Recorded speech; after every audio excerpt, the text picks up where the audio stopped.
Here's my quick take on the album artwork for Kendrick Lamar's latest release, Mr. Morale and the Big Steppers. The album cover is a picture of Kendrick, his fiancée, and their two children in a simple, modest room. It may not seem like it at first glance, but there's a surprising amount of nuance here.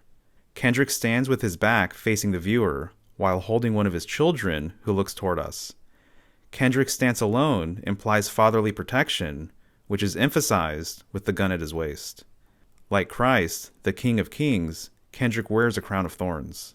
His foreground stance is contrasted with his fiancée sitting in the background, on a bed, nursing her baby while facing toward us.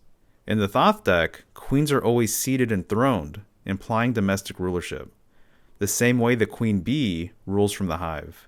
Meanwhile, the knights, or kings, are always on horseback, ready to ride.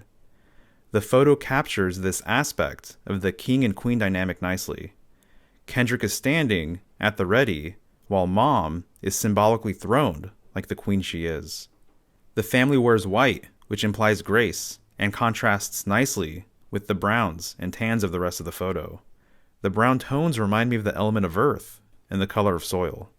I think it's interesting that this album was released during the sign of Taurus, which corresponds with Earth and is ruled by Venus.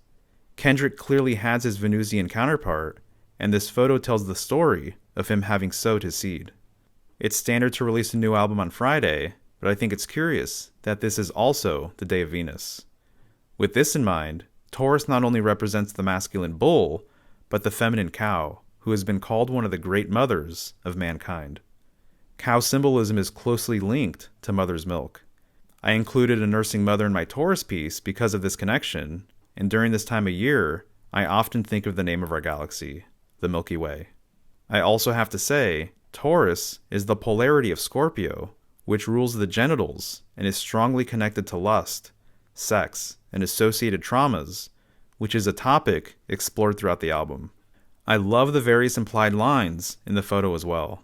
My eye picks up a large triangle or arrow, which subliminally implies movement, forward progress, and growth, as do the children in this photo, who have their whole lives ahead of them.